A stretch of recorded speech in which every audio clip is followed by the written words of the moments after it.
두 번째로 이렇게 썼습니다. 음, 어, 예배라는 것은 어떻게 보면 우리들 마음속에 우리가 하나님을 경외하는 마음이 없다면 또 사랑하는 마음이 없다면 예배라고 하는 존재 자체가 무의미하다고 저는 생각되어집니다. 그런 예배를 드리는 우리 예배자 속에서 과연 우리 마음은 어떤 것을 마음을 품고 있어야 되냐라는 말에 대해서 오늘 여러분과 함께 말씀을 전해볼까 합니다. 오늘의 말씀은 빌립보서입니다. 빌립보서의 전반적인 우리가 내용들을 조금 알고 있어야지 오늘 말씀이 조금 더 상세하게 우리가 말씀을 볼 수 있다라고 제가 얘기해집니다. 빌립보서의 전반적인 내용은 어떻게 보면 미움 말고 기쁨을 행하라라는 말씀입니다. 그래서 빌립보서에 등장하는 기쁨, 기뻐하라라는 말이 무려 한 17번 정도 등장합니다. 성경으로 보면 4장밖에 되지 않는데 17번의 기쁨이라고 하는 단어를 바울이 남발하고 있죠. 왜 그럴까요? 그 교회가 너무 기뻐서 기뻐하라 할까요? 그렇지 않습니다. 속사정은 조금 그렇지 않아요. 서로 싸우고 있는 빌립보 교회가 보이기 때문이죠. 그렇다면 이 빌립보 교회의 배경 지식을 조금 알고 있어야지 우리가 이 교회가 왜 이렇게 싸울까 이유를 알지 않겠습니까? 빌립보 교회는 어떻게 보면 빌립보에서 필립 대제라고 하는 로마의 대제가 계획적으로 세운 도시입니다. 이 빌립보 도시라는 것은 뭐가 있는가 하면 로마에서 총사령부가 존재하고 있습니다. 말 그대로 우리나라 같으면 서울에 그죠? 지금은 이제 우리 대통령이 들어가 있는 용산기지에 옛날에 뭐 우리 대한민국 뭐 상군 뭐 참모총장 뭐 그런 본부가 있었잖아요. 그런 도시를 갖고 있는 도시가 바로 빌립보라고 하는 도시입니다. 그래서 이 도시가 좀 어떤 도시인지 이해되시죠? 군인들이 많죠. 그냥 일반 사병보다는 다 별 이상 뭐 이런 많은 군인들이 존재하고 그들이 로마를 위해서 열심히 일하고 난 이후에 그들이 은퇴하고 나서 살고 있는 도시죠. 그것을 특별하게 필립 대제가 살 수 있게끔 허락한 도시입니다. 그리고 그들에게 한 가지 또 특권을 줬습니다. 뭔가 하면 로마 시민권입니다. 이 당시 로마 시민권이라고 하면 어마어마한 혜택을 가지고 있죠.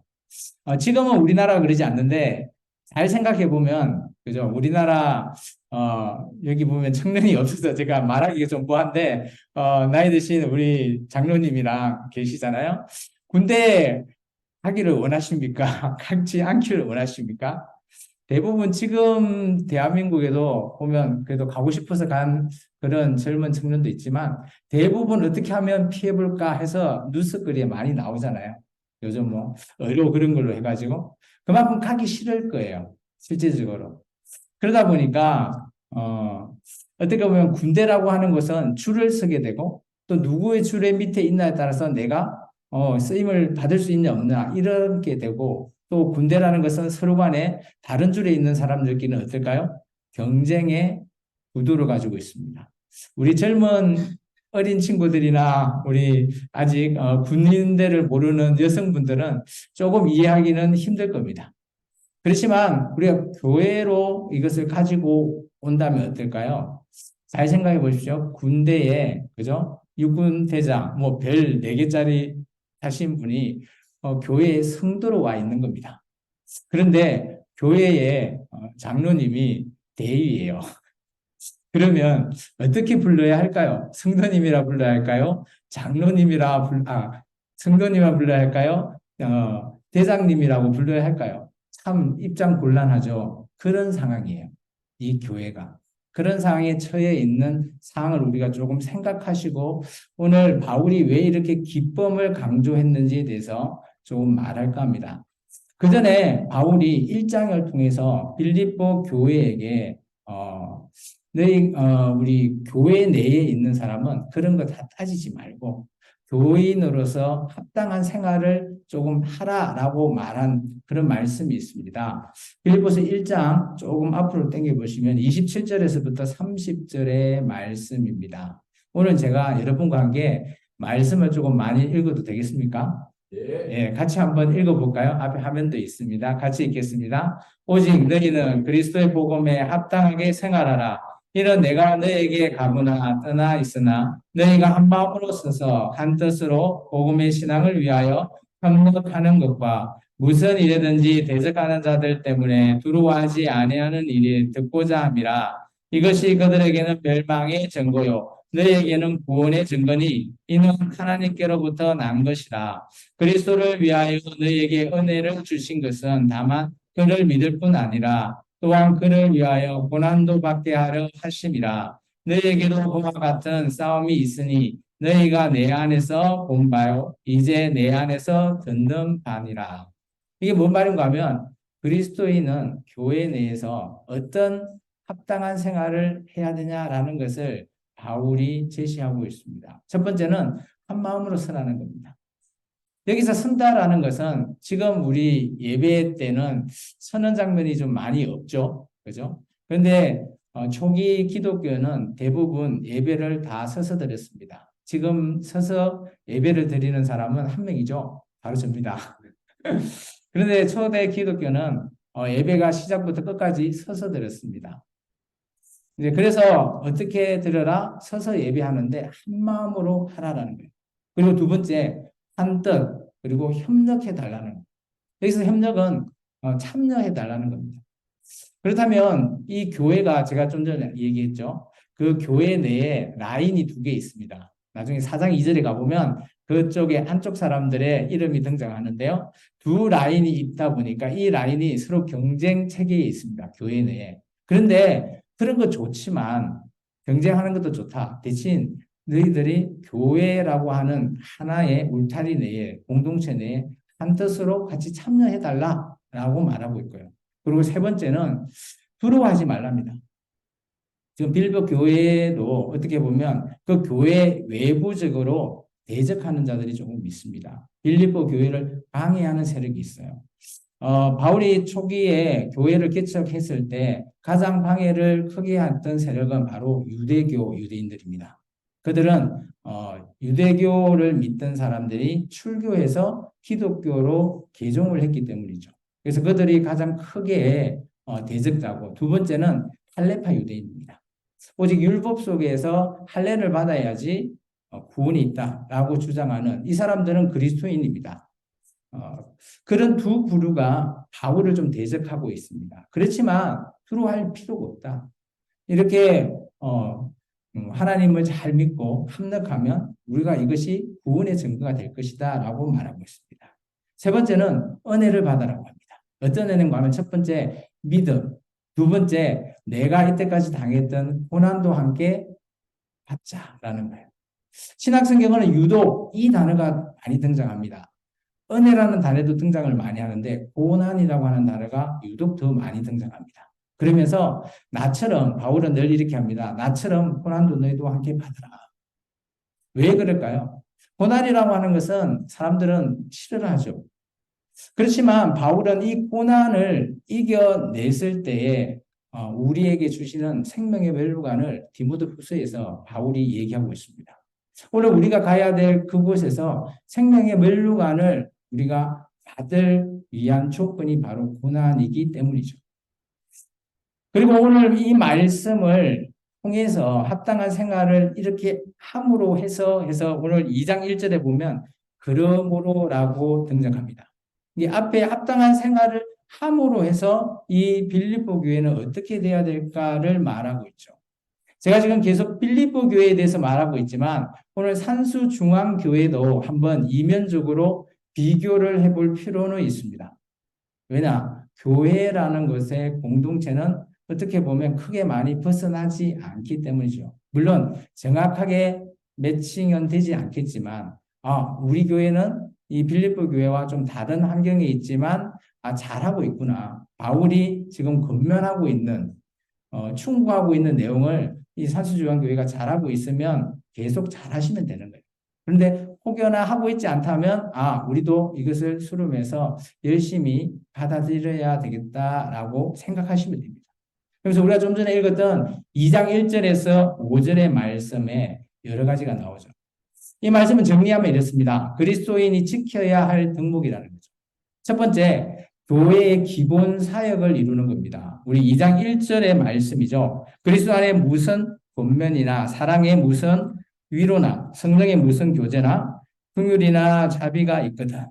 권면, 사랑, 위로, 교제, 긍휼, 자비. 이 6가지는 교회 내에 함께 있어야 되는 거예요. 여기서 모르는 단어 있으세요? 우리 젊은 친구, 어린 친구들은 잘 모르겠지만, 나중에 저한테 질문하시면 제가 가르쳐 드릴게요. 우리, 나이 드신 성도님들은 다 아는 단어죠. 교회 내에 이 단어가 항시 이루어지고 있는 교회, 그런 교회가 오늘 바울이 말하고 있는 기뻐할 수 있는 교회입니다. 기쁨의 공동체가 되는 거죠. 그리고 바울은 계속해서 이 말을 하죠. 한 마음, 한 뜻, 한 사랑을 좀 이루자. 지금 이 교회의 사정이 두 개의 라인이 나눠져서 조금 경쟁하는 구조, 싸우는 구조가 있다 보니까 하나가 되잖아요. 산수조원교회는 그러지 않죠, 장로님. 예. 그죠? 그러면 우리는 전혀 상관이 없는 거죠. 그렇기 때문에 그래도 우리는 이 한 공동체에서 한 마음 한 뜻 또 한 사랑을 이루는 교회로서 계속해서 성장해 나가야 되는 겁니다. 우리가 이제 6월달 되면 저희 생명나무 교회도 같이 예배를 드리는데 저희 성도들이 많지는 않지만 같이 드릴 겁니다.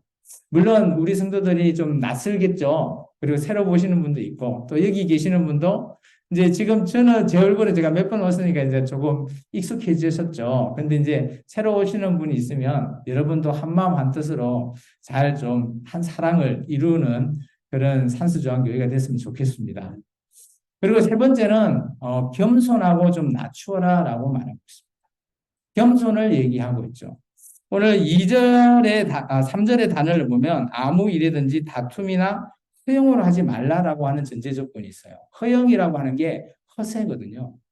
원어로 보면 허세는 뭘까요? 괜히 믿음 있는 척, 괜히 내가 잘 아는 척. 이게 지금 두 라인이 서로 비교해서 싸우다 보니까 서로 간에 잘하는 척해 보인다라는 거죠. 그런 거 필요 없다라는 거예요. 왜냐? 예수 그리스도 마음을 품은 자는 전혀 상관이 없기 때문이죠.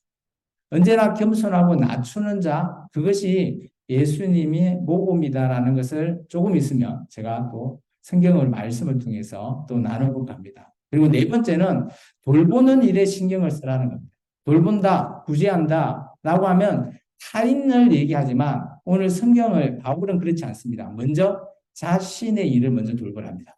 그리고 나서 상대, 공동체의 타인을 돌봐주라는 거죠. 그래서 자기 자신을 돌보는 일도 중요하다는 것을 강조하고 있죠. 그리고 나서 오늘 이 마음을 품으라. 어떤 마음이냐? 바로 2장 6절에서 11절의 말씀입니다. 오늘 말씀이 좀 많이 읽죠? 같이 한번 더 읽어볼까요? 시작. 그는 근본 하나님의 본체시나 하나님과 동등됨을 취할 것으로 여기지 아니하시고 오히려 자기를 비워 종의 형체를 가지사 사람들과 같이 되셨고 사람의 모습으로 나타나사 자기를 낮추시고 죽기까지 복종하셨으니 그 십자가에 죽으심이라. 이름으로 하나님이 그를 지극히 높여 모든 이름 위에 뛰어난 이름을 주사 하늘에 있는 자들과 땅에 있는 자들과 땅 아래에 있는 자들로 모든 무릎을 예수의 이름에 꿇게 하시고 모든 입으로 예수 그리스도를 주라 시인하여 하나님 아버지께 영광을 돌리게 하셨느니라.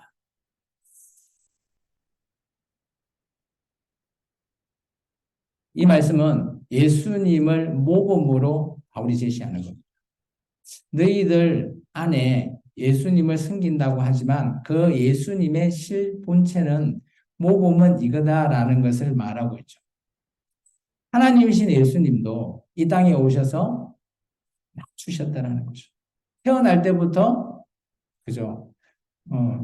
태어날 때부터 범상치 않았죠. 정말 힘든 그런 마국간이라고 보통 우리가 얘기하죠. 그런 곳에서 태어나셔서 정말 언제까지 십자가에서 죽으심까지 낮추셨다는 거예요. 아까 바울이 지켜야 할 덕목 중에 세 번째 겸손하라. 그 겸손의 최후 끝판왕이 바로 낮추는 겁니다. 십자가의 죽으심과 같이 말이죠. 오늘 왜 이렇게 말하셨을까? 그것은 바로 하나님께서 모범을 보이신 거죠. 어떤 모범인가 하면 사랑에 대한 모범입니다. 우리 잘 알고 있는 말씀입니다. 요한복음 3장 16절 같이 한번 읽어볼까요? 하나님이 세상을 이처럼 사랑하사 독생자를 주셨으니 이는 그를 믿는 자마다 멸망하지 않고 뭐 한다고요? 영생을 얻게 한다. 누구를요? 세상을. 어떻게요? 이처럼 사랑한다. 어떻게 이처럼 사랑한다? 오늘 모범이 독생자를 우리에게 주신 것처럼 사랑하시다. 이것이 하나님의 사랑의 모범입니다. 이것으로 말미암아 오늘 우리가 좀 전에 읽었던 예수님의 모범은 빌립보서 2장 11절입니다. 낮추셨다. 오실 때부터 낮추시고 십자가에서 최후의 낮추심으로 해서 예수님은 그 사랑을 확증하셨어요. 그래서 바울은 로마서 5장 8절에 이렇게 말하고 있습니다. 같이 한번 읽어볼까요? 우리가 아직 죄인 되었을 때 그리스도께서 우리를 위하여 죽으심으로 하나님께서 우리에 대한 자기의 사랑을 뭐 하셨다고요? 확정이라는 단어가 확실하게, 확실한 증거로 예수님을 우리에게 주셨다는 거예요. 그런 예수님의 모범은 바로 낮추심의 결과가 십자가에서 죽으심입니다. 그런 예수님이 오늘 우리에게 어떤 약속을 했죠? 새 계명을 주시지 않았습니까? 요한복음 13장 34절에 이렇게 말하고 있습니다. 같이 한번 읽어볼까요? 새 계명을 너에게 주노니 서로 사랑하라. 내가 너희를 사랑한 것 같이 너희도 서로 사랑하라. 산수조항교회 여러분은 서로 사랑하십니까? 우리가 낮아지지 않으면 사랑도 할 수 없다라고 저는 보여집니다. 물론 이 산수조항교회뿐만 아니라 우리 사물글품 공동체가 정말 목사님을 필두로 해서 그죠? 사랑하면서 이때까지 품었기에 아마 이 교회가 또한 그 사무엘이 함께 사랑으로서 하나 연합되어 있지 않았겠나 저는 그렇게 생각되었습니다. 어떻게 보면 그 맥락이 예수님께서 우리에게 보여주신 그죠? 모범이죠. 그 모범을 오늘 이곳에서 실제 실천하고 있지 않았나 저는 그렇게 되어집니다. 계속해서 우리가 말씀을 조금 더 이어가 볼까요? 빌립보서 2장 12절에서부터 15절의 말씀입니다. 같이 한번 읽겠습니다. 그러므로 나의 사랑하는 자들아 너희가 나 있을 뿐 아니라 더욱 지금 나 없을 때에도 항상 복종하여 두렵고 떨림으로 너희 구원을 이루라. 너희 안에서 행하시는 이는 하나님이시니 자기의 기쁘신 뜻을 위하여 너희에게 소원을 두고 행하게 하시니 모든 일을 원망과 시비가 없이 하라. 이는 너희가 흠이 없고 순전하여 어그러지고 거스르는 세대 가운데서 하나님의 흠없는 자로 세상에서 그들 가운데 빛들로 나타낸다. 이런 사랑, 하나님의 그 사랑하심이 이어져서 최종적으로 이 빌립보 교회가 이루어 나가는 이게 예수 그리스도를 마음에 품었을 때의 어떻게 보면 결과라고 저는 보여집니다. 그래서 주 예수의 마음을 품는다라는 것은 좀 전에 말씀처럼 첫째 예수님에게 복종되어져야 됩니다. 복종이라는 단어가 어떻게 보면 거슬릴 수도 있어요. 그죠? 우리 그래서 복종 대신 순종이라는 단어도 있지만 여기서는 뭔가 하면 이 교회가 어떤 교회라고요? 군인교회. 잊지 않으시죠? 그러다 보니까 복종이라는 단어가 순종 단어보다 복종 단어가 더 그들에겐 정감이 가는 거죠. 복종하라. 그리고 두 번째, 두렵고 떨림으로 구원을 이루라는. 참, 이 말이 좀 어려운 거죠. 두렵고 떨림으로 구원을 이룬다.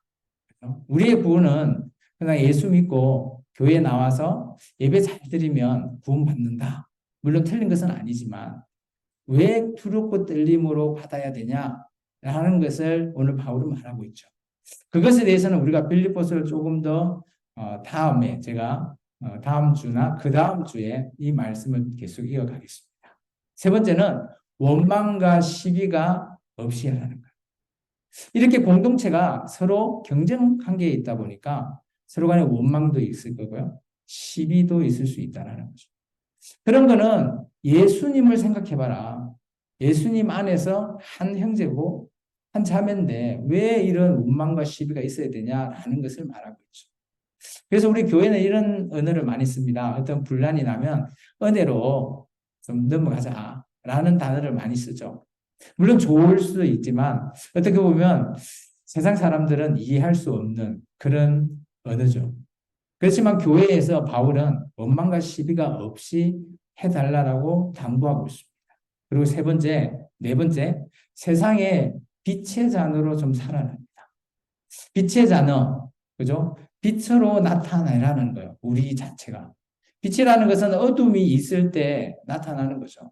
근데 이 빛이라는 게 그냥 나 혼자 있는다고 빛이 바라는 것이 아닌 거죠. 우리 안에 예수님을 품고 있어야지만이 바랄 수 있는 게 바로 빛이라는 겁니다.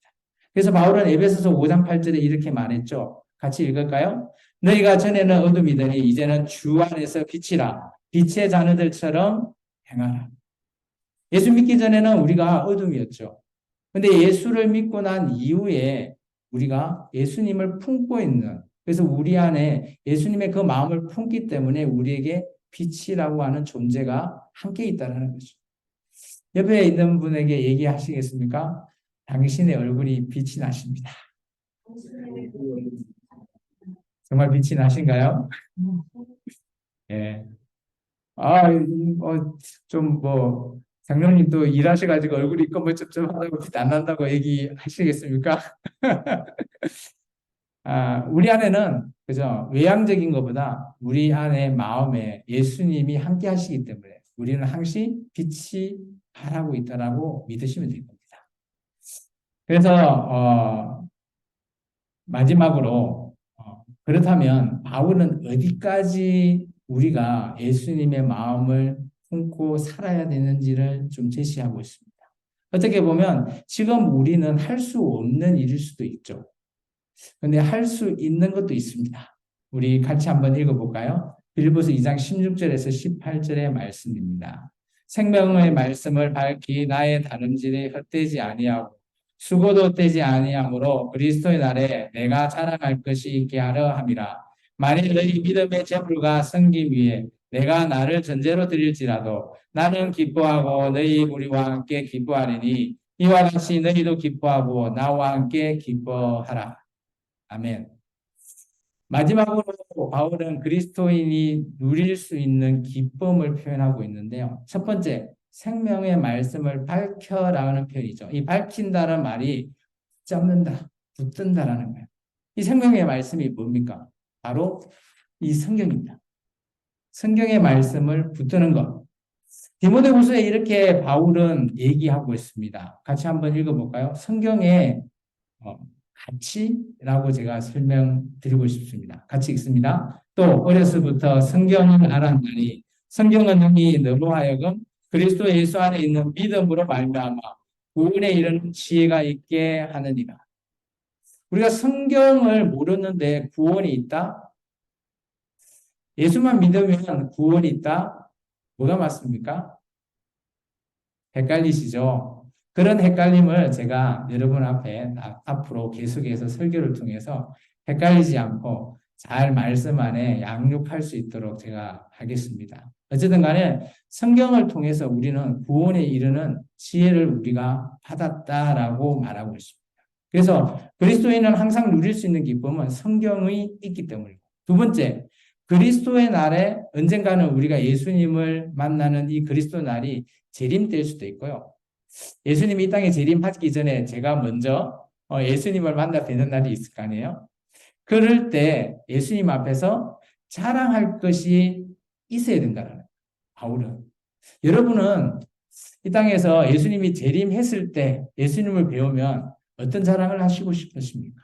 아니면 내가 이 땅에서 죽고 예수님을 만났을 때 가서 예수님한테 어떤 자랑을 하시고 싶으십니까?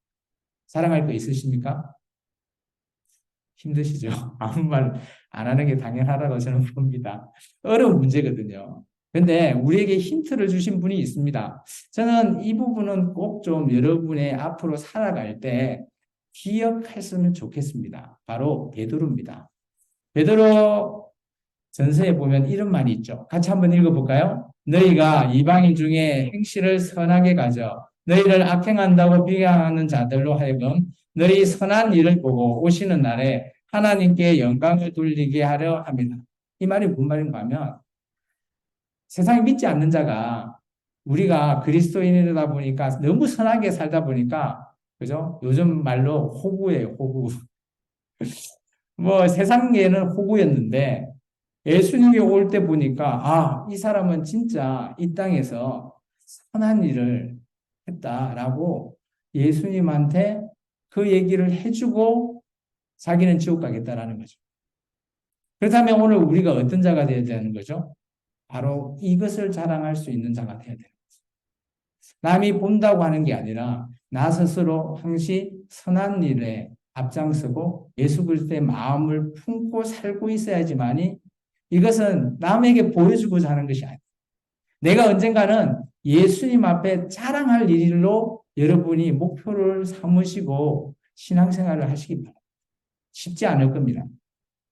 이 끝이 어딘지도 알 수 없죠. 물론 그 끝은 우리가 이 땅에서 생명이 다하거나 아니면 예수님이 이 땅에 재림하셔서 만날 그때가 끝이긴 한데 그렇다면 내가 얼마나 살지 알 수 없으니 얼마나 힘들겠어요. 그렇지만 우리가 꼭 기억하시기 바랍니다. 언제나 우리가 예수를 믿는 자뿐만 아니라 믿지 않는 자들에게 우리가 그렇게 어떻게 보면 보여지는 것처럼 보이지만 내가 그렇게 살았기 때문에 남이 인정해 주는 거죠. 그렇게 인정받는 자가 되시기 바랍니다. 제가 얼굴 보니까 여기 계시는 분은 충분히 하실 수 있을 거라 봅니다. 세 번째는 믿음의 제물과 섬김으로 드리는 겁니다. 믿음의 제물 그리고 섬김 이것은 낮추지 않으면 할 수가 없죠.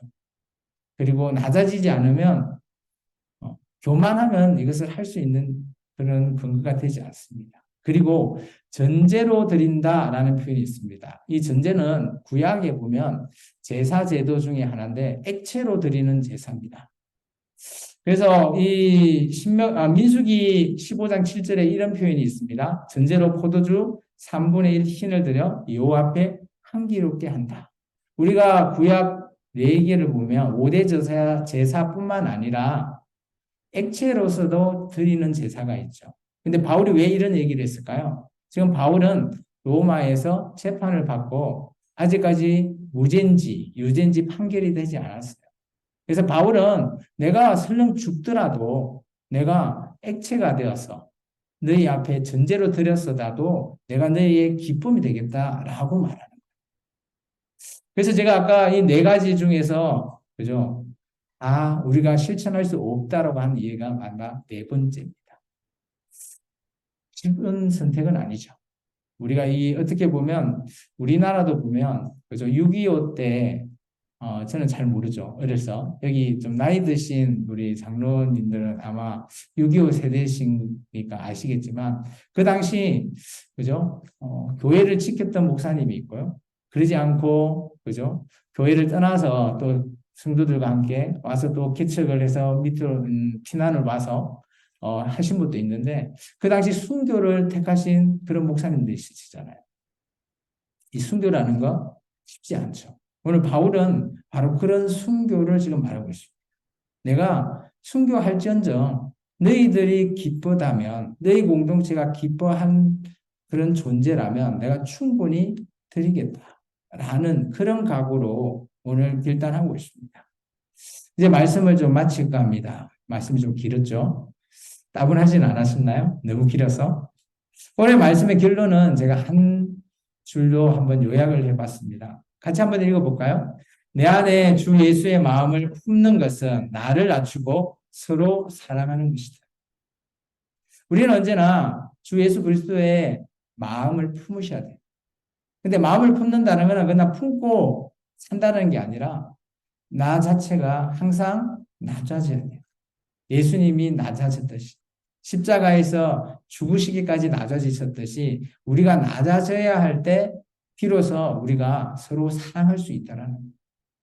빌립보 교회는 서로 앙숙이다 보니까 정말 낮아져서 서로 사랑해라 라고 말하고 있죠.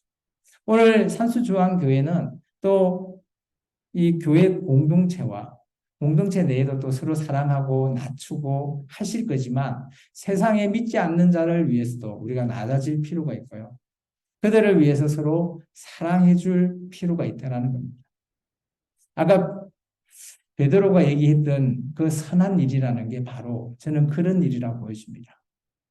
뭐 교회만 나오는 사람에게만 낮추고 사랑하라 그런 의미가 아니에요.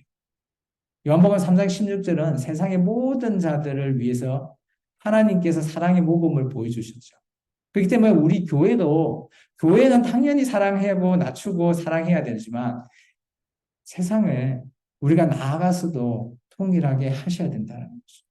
이것이 바울이 빌립보 교회를 위해서 말씀하고 있습니다. 또한 오늘 산수조항교회를 위해서 말씀하고 있습니다.